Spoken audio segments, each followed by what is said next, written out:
എല്ലാവർക്കും നമസ്കാരം.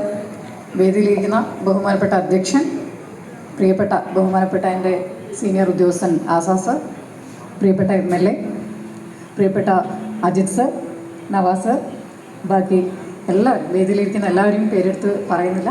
എല്ലാവർക്കും നമസ്കാരം. ഇവിടെ വിശന്നിരിക്കുന്ന എൻ്റെ മുന്നിലിരിക്കുന്ന എല്ലാവർക്കും നമസ്കാരം. നിങ്ങളൊക്കെ മുഖം കണ്ടാൽ അറിയാം, സാർ പറഞ്ഞതുപോലെ എങ്ങനെയെങ്കിലും എല്ലാവരും ഒന്ന് പ്രസംഗമൊന്നൊക്കെ മതിയാക്കി ഞങ്ങൾ കഴിക്കട്ടെ എന്നുള്ളൊരു ആറ്റിറ്റ്യൂഡാണ് ഇപ്പോൾ എല്ലാവരും മുഖത്തും. സമയം 8:45, 8 മണിക്ക് മുന്നേ ഭക്ഷണം കഴിക്കുന്നവരുണ്ട് എന്ന് എനിക്കറിയാം. അപ്പോൾ എന്തായാലും എനിക്ക് പ്രസംഗിക്കാൻ ഒരു അവസരം തന്ന സ്ഥിതിക്ക്, കാരണം ഞാൻ നാളെ ഇവിടുന്ന് ട്രാൻസ്ഫറായി പോവുകയാണ്. എനിക്ക് കോഴിക്കോട് റൂറലിലേക്ക് ട്രാൻസ്ഫറായി.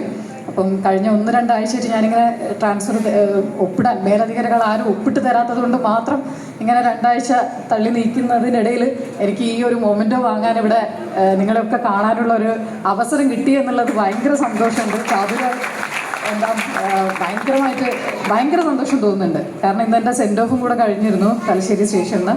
അപ്പം ഒരു തലശ്ശേരി എന്ന് പറയുന്നത് നമുക്കറിയാം. ഞാൻ എപ്പോഴും ഇവരോട് എല്ലാം പറയാറുണ്ട്. ഇപ്പം മുന്നേ ഞാൻ സർവീസ് ചെയ്തതൊക്കെ മലപ്പുറത്തായിരുന്നു. മഞ്ചേരി, പെരിന്തൽമണ്ണ, കൊളത്തൂർ, അങ്ങനെ വന്ന് പാലക്കാട് അട്ടപ്പാടിയിൽ 1 മാസത്തോളം ഉണ്ടായിരുന്നു. അത് കഴിഞ്ഞിട്ടാണ് ഞാനിവിടെ തലശ്ശേരി എത്തുന്നത്. അപ്പം തലശ്ശേരി സംബന്ധിച്ച് ആകെ ഒരു ചെറിയ സ്ഥലമാണ്. നമ്മളൊരു മുനിസിപ്പാലിറ്റി മാത്രമാണ് നമ്മുടെ തലശ്ശേരി സ്റ്റേഷൻ്റെ ലിമിറ്റ്. അതുകൊണ്ട് തന്നെ ഈ ഒരു 11 മാസക്കാലം ഞാൻ വന്നിട്ട് 11 മാസമായി. 11 മാസക്കാലത്ത് പഞ്ചായത്ത് ഇലക്ഷൻ കഴിഞ്ഞു, നമ്മുടെ നിയമസഭ ഇലക്ഷൻ കഴിഞ്ഞു. നിങ്ങൾക്ക് തന്നെ അറിയാം, പട്രോളിങ് അത് ഇത് പറഞ്ഞിട്ട് ഈ പറയുന്ന പലരെയും ഞാൻ പലതവണ കണ്ടിട്ടുണ്ട്. തലശ്ശേരിയുടെ ഒരു പ്രത്യേകത എന്താ അറിയോ, നമ്മൾ ഈ ചെറിയ സർക്കിൾ ഇങ്ങനെ ചുറ്റിക്കളിക്കുന്നത് കൊണ്ട് ഈ സ്ഥലങ്ങളായാലും മനുഷ്യരായാലും കണ്ടവരെന്നെ നമ്മൾ റിപ്പീറ്റായിട്ട് കാണും അല്ലേ. അപ്പോൾ ഭയങ്കരമായിട്ടുള്ള ഒരു മനസ്സിലെ ഈ ഒരു സ്ഥലമായാലും ആളുകളായിട്ടൊക്കെ ഒരു അറ്റാച്ച്മെൻറ്റ്, മാനസികമായിട്ടൊരു ഇൻറ്റിമസി വരുന്ന ഒരു സ്പേസായിട്ട് സത്യം പറഞ്ഞാൽ തലശ്ശേരി മാറിപ്പോയി. അതുകൊണ്ട് തന്നെ ഇവിടുന്ന് പോകുമ്പോൾ ഭയങ്കര ബുദ്ധിമുട്ട് ഫീൽ ചെയ്യുന്നുണ്ട്. കാരണം ഒരു വല്ലാത്തൊരു അടുപ്പം. ഇപ്പോൾ ജെസി ആയാലും ഇവിടെയുള്ള എല്ലാവരും എനിക്കറിയാം. പല പ്രോഗ്രാമിൽ ഞങ്ങൾ കണ്ടിട്ടുണ്ട്. സത്യം പറഞ്ഞാൽ MLA കരൈരാജൻ സാറുമായിട്ട് മാത്രമാണ് കുറച്ച് ഞങ്ങൾ ഒരു ബന്ധമില്ലാത്ത. ബാക്കി എല്ലാവരുമായിട്ടും എല്ലാ പ്രോഗ്രാമിലും ഞാൻ കാണാറുണ്ട്. അപ്പം പറഞ്ഞു വന്നതെന്ന് വെച്ച് കഴിഞ്ഞാൽ, അപ്പം ഞാൻ പറഞ്ഞു ഈ നീറ്റ് എക്സാമിനും എല്ലാം പങ്കെടുത്ത് നല്ല മാർക്ക് വാങ്ങി വിജയികളായ കുട്ടികളെ അനുമോദിക്കുന്ന ചടങ്ങാണ്. അപ്പോൾ നമ്മൾ അത് അഭിനന്ദിക്കേണ്ട കാര്യമൊക്കെ നമ്മൾ പറഞ്ഞു. അതിൽ എനിക്ക് ഇവിടെ ഇരിക്കുന്ന പാരൻസിനോട് എല്ലാവരുടെ അടുത്തും ഒരു റിക്വസ്റ്റേ ഉള്ളൂ, നമ്മുടെ മക്കളോട് സംസാരിക്കാൻ വേണ്ടി ഒരുപാട് കാര്യങ്ങൾ ഇവിടെ എല്ലാവരും റിപ്പീറ്റ് ചെയ്ത് പറഞ്ഞു. ഞാൻ അതിലേക്കൊന്നും പോകുന്നില്ല.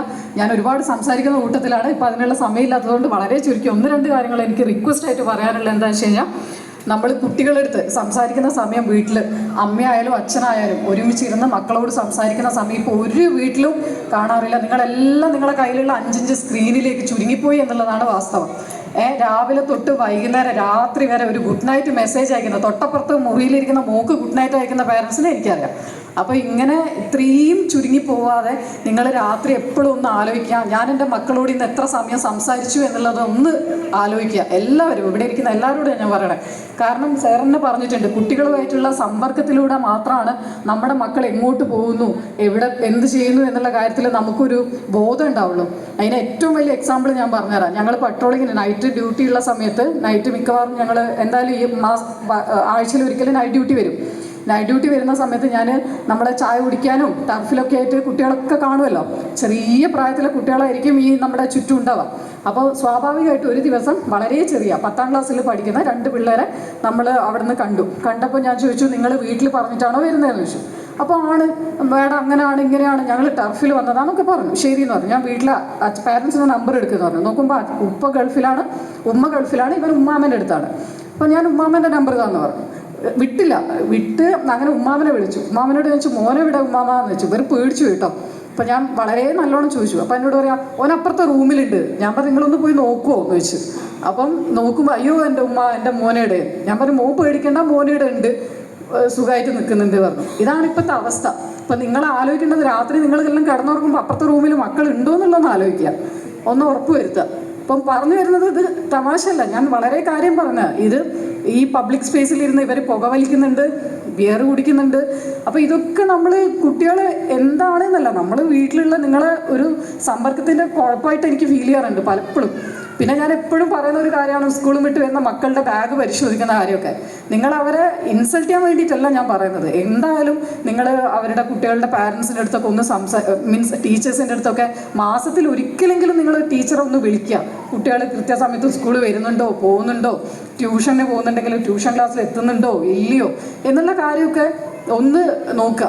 ഇപ്പം നല്ല മാർക്ക് വാങ്ങി എൻ്റെ മുന്നിലിരിക്കുന്ന കുട്ടികളുണ്ട്, അവർക്കൊക്കെ എല്ലാവിധ ആശംസകളും ഞാൻ അറിയിക്കുകയാണ്. പിന്നെ നിങ്ങളോടൊക്കെ എനിക്ക് പറയാനുള്ളത് പെൺകുട്ടികളെ സംബന്ധിച്ചിട്ട് വിദ്യാഭ്യാസമാണ് അവരുടെ ഏറ്റവും വലിയ ധനം. ദയവേത് 18 വയസ്സിൽ എൻ്റെ മോന് ഏറ്റവും നല്ല പുയ്യാപ്പിളനെ കിട്ടട്ടെ എന്നല്ല വിചാരിക്കേണ്ടത്, എൻ്റെ മോക്ക് ഏറ്റവും നല്ല വിദ്യാഭ്യാസം കൊടുക്കുക എന്നുള്ളതാണ് നിങ്ങൾ ചിന്തിക്കേണ്ടത്. അതിന് ഏറ്റവും എക്സാമ്പിളാണ് നമ്മളൊക്കെ. ഞാനിപ്പം പറഞ്ഞു ഞാൻ ട്രാൻസ്ഫർ ആവാണ്, പക്ഷേ ഞാൻ ഒരു പി ജിയും കൂടെ എടുക്കാൻ വേണ്ടി പോവാണ്. MSc ഫോറൻസിക് സയൻസിന് വേണ്ടി അഡ്മിഷൻ ആക്കിയിട്ട് ഞാൻ പോവാണ്. അത് പഠനം എന്ന് പറയുന്നത് 10-35 വയസ്സായുള്ള എനിക്ക് പറ്റുമെങ്കിൽ ഇവിടെ ഇരിക്കുന്ന എല്ലാ മക്കളും, അതായത് നമ്മുടെ പഠനം എന്ന് പറയുന്നത് ഒരിക്കലും നിൽക്കുന്ന ഒന്നല്ല, അത് കണ്ടിന്യൂസ് ആയിട്ട് നിങ്ങൾ ചെയ്യേണ്ടത്. നിങ്ങൾ അതിന് പ്രോത്സാഹിപ്പിക്കുക. മക്കൾക്കൊക്കെ തെറ്റ് പറ്റും. ഇപ്പോൾ ഒരു ചെക്കനെ കണ്ട് പ്രേമിച്ച് കഴിയുമ്പോഴത്തേക്ക് മക്കളെ പഠനം നിർത്തുന്ന ഒരുപാട് പാരൻസ് ഞാൻ കാണുന്നുണ്ട്. ഒരുപാട് പരാതികൾ വരുന്നുണ്ട് സ്റ്റേഷനിൽ. ഞാനിപ്പം ഏറ്റവും ലേറ്റസ്റ്റ് ആയിട്ട് ഇന്നലെ തന്നെ ഒരു കാര്യം പറയാം. ഒരു കേസിൻ്റെ കാര്യം പറഞ്ഞല്ലോ, അത് കഴിഞ്ഞപ്പോൾ തന്നെ നമുക്കൊരു പെറ്റീഷൻ വന്നിട്ടുണ്ടായിരുന്നു. അതായത് ഒരു കുട്ടി നഴ്സിങ്ങിന് ഉടുപ്പിൽ പഠിക്കുകയാണ്. സ്വാഭാവികമായിട്ട് ഒരു പയ്യനെ കണ്ട് ഇഷ്ടപ്പെട്ടു. നിങ്ങൾക്ക് തന്നെ അറിയാം, ഞാൻ പറയല്ല എന്നാലും പറയാണ്, 2 മതവിഭാഗത്തിൽപ്പെട്ട ആൾക്കാരാണ്. മുസ്ലിംസിൽ നിന്ന് സുന്നി മുജാഹിദ് അവരെ തമ്മിലുള്ള വിഷയങ്ങളായി. അത് വലിയ തർക്കത്തിലേക്ക് പോകുന്ന വിഷയമായി. ഈ ഉപ്പ പറയുന്നത് ഞാൻ അവനെ കൊല്ലുന്നു. എന്തിനാ കൊല്ലുന്നതെന്ന് വെച്ച് കഴിഞ്ഞാൽ പറയുന്നത് പ്രണയമാണെങ്കിലും വിഷയം നിങ്ങൾക്ക് അറിയാലോ, ഞാൻ പറയണ്ടല്ലോ. അപ്പം പറഞ്ഞ് കുറേ ഞങ്ങൾ സംസാരിച്ച് അവസാനം പറഞ്ഞ് സോൾവ് ചെയ്ത് രണ്ടാൾക്കും പരസ്പരം കല്യാണത്തിലേക്കൊന്നും പോകണ്ട. പക്ഷേ ഈ കുട്ടീൻ്റെ പഠനമൊക്കെ നിർത്തി ഉപ്പ ഉടുപ്പിൽ നിന്ന് എവിടെ കൊണ്ടുപോയി ഇട്ടിട്ടുണ്ട്? വീട്ടിലിട്ടിട്ടുണ്ട്. അപ്പോൾ ഫസ്റ്റ് ഇയർ പഠിക്കുന്ന നഴ്സിങ്ങിന് പഠിക്കുന്ന കുട്ടിയായിരുന്നു. അപ്പോൾ ഞാൻ ഉപ്പ ഇനി പഠിപ്പിക്കുമെന്ന് ചോദിച്ചു. ഇല്ല, പഠിപ്പിക്കില്ല. ഞാൻ അയാൾക്കൊരു 2 മണിക്കൂർ ക്ലാസ് എടുത്തിട്ട് അവസാനം കുട്ടീനെ ഒന്ന് പഠിപ്പിക്കും എന്നുള്ള ഒരു ലെവലിലെത്തിയിട്ടാണ് ഞാൻ സ്റ്റേഷനിൽ ഇറക്കി വിട്ടത്. കാരണം മക്കളാണ്, തെറ്റ് പറ്റും. ഞാൻ പറഞ്ഞല്ലോ, പെൺകുട്ടികളാണ് ആൺകുട്ടികളെ ഇന്ന് അവർക്ക് തെറ്റ് പറ്റാനുള്ള എല്ലാ സാഹചര്യവും ഉണ്ട്.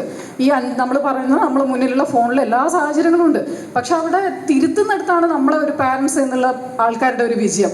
അല്ലാതെ കുട്ടികളെ അപ്പാടെ ഒരു തെറ്റ് പറ്റിയുകൊണ്ട് നിങ്ങൾ ആരും പെർഫെക്റ്റിലല്ലോ. എൻ്റെ മുന്നിലിരിക്കുന്ന എല്ലാവരും ഭയങ്കര പക്വതയുള്ള തെറ്റ് പറ്റാത്തവരൊന്നുമല്ലല്ലോ. നമ്മളും ചെറിയ പ്രായത്തിൽ എല്ലാ കുരുത്തക്കേടും കളിച്ചിട്ടുണ്ടാവും, എല്ലാ തെമ്മാടിത്തരത്തിനും പോയിട്ടുണ്ടാവും അല്ലേ. പക്ഷെ നമ്മൾ തിരുത്താനും തിരുത്തി ഇന്നത്തെ നിലയിൽ എത്തിക്കാനും ആൾക്കാരുണ്ടായിരുന്നു എന്നുള്ളത് അല്ലേ. പക്ഷെ അത് എന്തുകൊണ്ടാണ് നമ്മളെ മക്കൾ അങ്ങനെ ഒരു തെറ്റ് ചെയ്യുമ്പോൾ നമുക്ക് തോന്നാത്തത് എന്നുള്ളതാണ്. അപ്പോൾ അവർക്ക് ഞാൻ പറയുന്നത്, പെൺകുട്ടികളായാലും ശരി ആൺകുട്ടികളും ശരി, ദയവേത് 10ാം ക്ലാസ്സിലോ +2ലോ നിർത്തുന്നതല്ല അവരുടെ ഒരു ഭാവി എന്ന് പറയുന്നത്.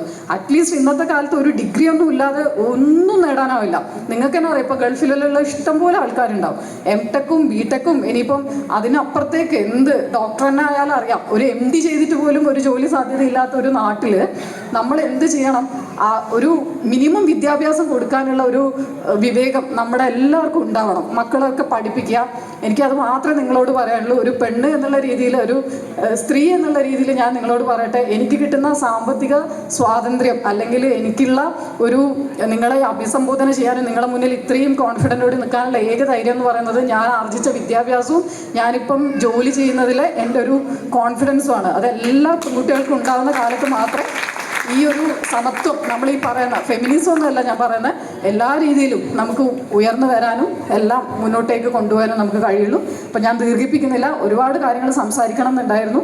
പിന്നെ ഇനി അടുത്ത സാർ പറഞ്ഞു, ആസാ സാറിനെ കുറിച്ച് 2 വാക്ക് എനിക്ക് പറയണമെന്നുണ്ട്. കാരണം എന്താ വെച്ചാൽ എൻ്റെ സീനിയർ ഉദ്യോഗസ്ഥനാണ്, ഉറപ്പാണ്. പക്ഷേ നിങ്ങളൊക്കെ പറഞ്ഞതുപോലെ നല്ല കാലത്ത് അദ്ദേഹം ചെയ്തതിൻ്റെ പേരിൽ സ്വന്തമായിട്ട് റോഡ് വരെയുള്ള ഒരു മനുഷ്യനാണ്. സ്വന്തമായിട്ട് കണ്ണൂർ ആസാദ് റോഡ് എന്ന് പറഞ്ഞിട്ടൊരു റോഡുണ്ട് അദ്ദേഹത്തിൻ്റെ പേരിൽ. പിന്നെ ഇങ്ങനെ സംസാരിക്കായിരുന്നു, സാറിന് ഇനി ഏത് മെഡലാണ് കിട്ടാനുള്ളത്? ഇനി ആകെ രാഷ്ട്രപതിയുടെ മെഡൽ മാത്രമേ അദ്ദേഹത്തിന് കിട്ടാനുള്ളൂ, ബാക്കി എല്ലാ മെഡലും കിട്ടിയിട്ടുണ്ട്. പിന്നെ നമ്മൾ പോലീസിൻ്റെ ഇപ്പം ഇൻവെസ്റ്റിഗേഷനൊക്കെ നമ്മൾ കുറേ പറഞ്ഞില്ലേ, 24 മണിക്കൂറിൽ ഞാൻ അങ്ങനെ ചെയ്തു ഇങ്ങനെ ചെയ്തു. അപ്പോൾ ഞാൻ ഒരിക്കലും ഇവിടെ ഇരിക്കുന്ന എൻ്റെ പോലീസുകാരെ മരിക്കാതെ പോകരുത്. PRO നിങ്ങൾക്കറിയാം, ജയകൃഷ്ണൻ സാറാണ് നമ്മുടെ സ്റ്റേഷൻ PRO. ഒരു ദിവസം ഞാനൊരു 3 കേസാണെങ്കിൽ ഒരു ദിവസം അദ്ദേഹം കേൾക്കുന്ന പരാതി എന്ന് പറയുന്നത് 10, മിനിമം ഒരു 7 മുതൽ 10 പരാതി വരെ തലശ്ശേരി സ്റ്റേഷനിൽ വരാറുണ്ട് ദിവസം. ഈ 7-10 പരാതി എന്ന് പറയുന്നത് നിങ്ങൾക്കറിയാലേ. നിങ്ങളൊന്ന് ആലോചിച്ച് നോക്കി, നിങ്ങൾ രണ്ടാളും തമ്മിലുള്ള പ്രശ്നം ഉണ്ടെങ്കിൽ ആ പ്രശ്നവും പറഞ്ഞിട്ടായിരിക്കും വരിക. ഈ 7 പരാതിയിലെ പ്രശ്നം ഒരു മനുഷ്യനിരുന്ന് കേട്ടിട്ട് അത് പരിഹരിച്ചിട്ടാണ് നമ്മളെടുത്ത് കൊണ്ടുവരിക, ഒന്ന് അവരെ ഒതുക്കിയിട്ട്.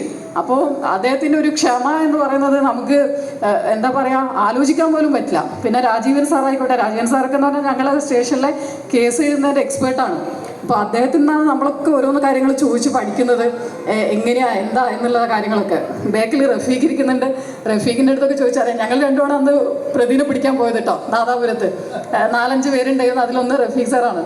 അപ്പം ഈ പറഞ്ഞതുപോലെ തപ്പി തപ്പി നടക്കാൻ, ഈ കാലത്ത് ഓടിച്ചാടി നടക്കാനുള്ള ആർജവമൊക്കെ ഇവരിൽ ഉള്ളത് കൊണ്ടാണ് നിങ്ങൾ ഈ പറയുന്ന പോലെ എല്ലാ കാര്യങ്ങളും തലശ്ശേരി സ്റ്റേഷൻ സ്മൂത്തായി പോകുന്നത്. അതല്ലാതെ 91 പേരുണ്ട് നമ്മുടെ തലശ്ശേരി സ്റ്റേഷനിൽ. ഈ 91 പേരും വാടാന്ന് പറഞ്ഞു കഴിഞ്ഞാൽ 5 എണ്ണം ചാടിയിരിക്കാൻ, പോലീസ് ജീപ്പ് ചാടി കയറി ഇരിക്കാൻ വേണ്ടിയിട്ടുള്ളത് കൊണ്ടാണ് നമ്മൾ ഈ പറഞ്ഞതുപോലെ എല്ലാ കാര്യങ്ങളും ഭംഗിയായിട്ട് സ്റ്റേഷൻ ഓടുന്നത്.